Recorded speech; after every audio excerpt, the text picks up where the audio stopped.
Hi guys, it's Carissa. I am a little overwhelmed right now. I'm going to try and tell you everything that I can remember. I will start with yesterday. It was cycle day 2, and I know that they like to see me between days 1 and 3 for IVF cycles.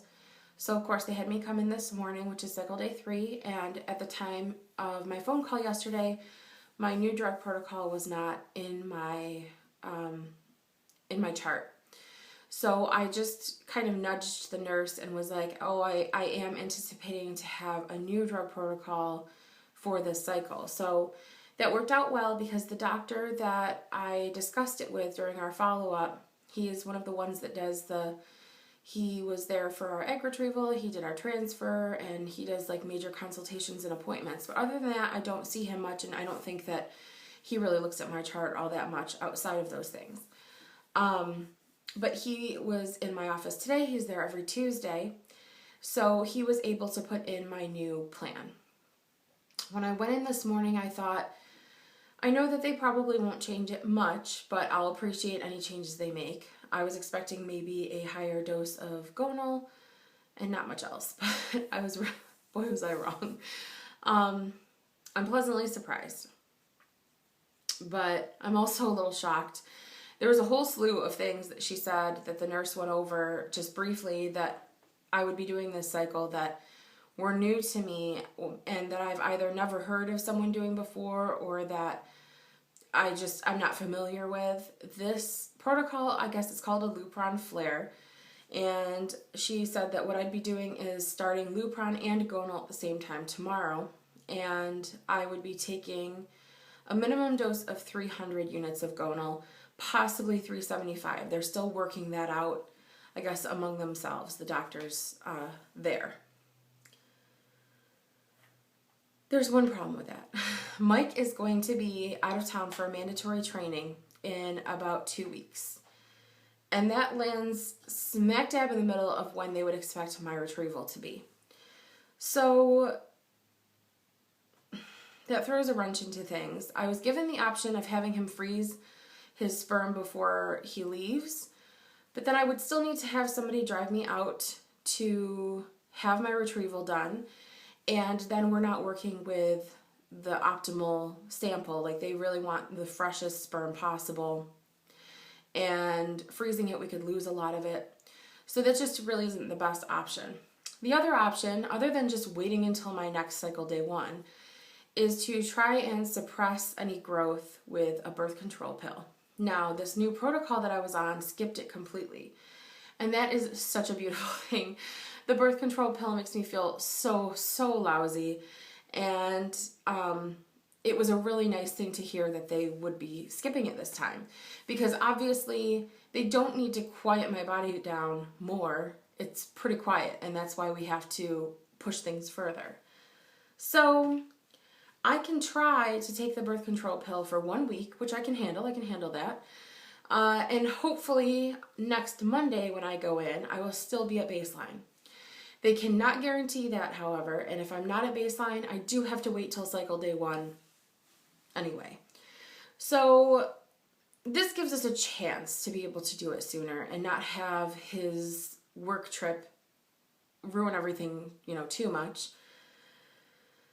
So I'm going to try that, and I feel pretty confident that I will still be at baseline, just because obviously if I have to bump up my drugs and change my protocol because I respond so sluggishly, I'm thinking I'll be good, I'm not that worried about it.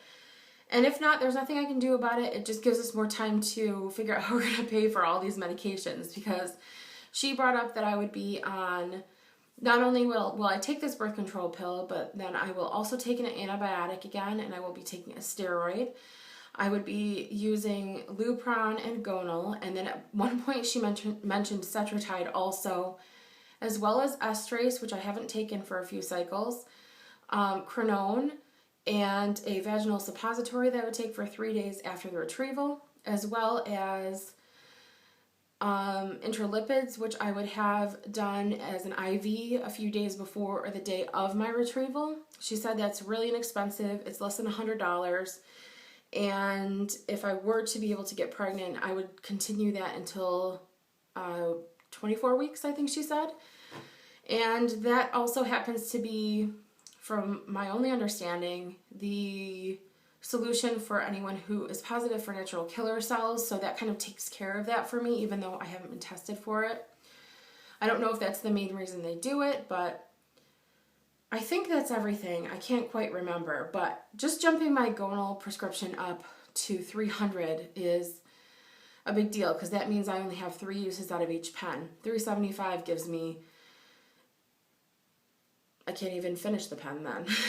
That really sucks. It gives me a dose that I can't use.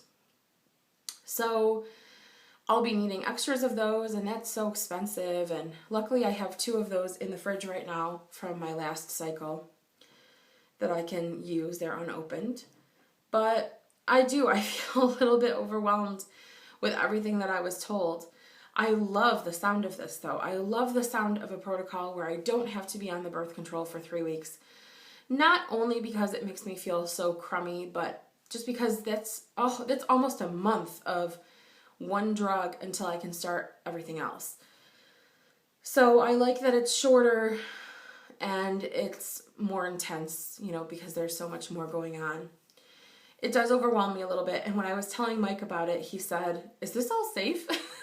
He just sounded like he couldn't believe everything, that I'll be doing, but it's good. This is exactly what I was hoping for. It was major changes in the protocol, and I feel good about it. I don't know all of the details, and I don't even know the names of all the drugs, she was going over. I don't even know if I remember everything she said, but I figure it's not worth worrying about or even thinking about or caring about, because I don't know when I'll be able to do it.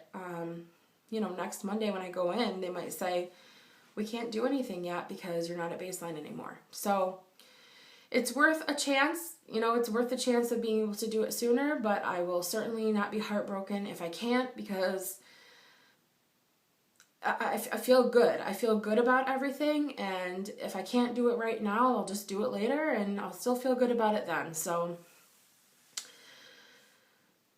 that's everything, I think, for now. That's everything I've been able to gather. So Mike is going to be going away on his trip, and hopefully, very shortly after that, I would be set to do a retrieval, and if not, we will just be moving forward to the next month, and it'll all take place in May instead. So that's it so far. If you guys know anything about any of this stuff, let me know, because this is almost all new to me. So I will tell you how things go on Monday and where our next steps are going to be. Thank you so much, guys. Bye.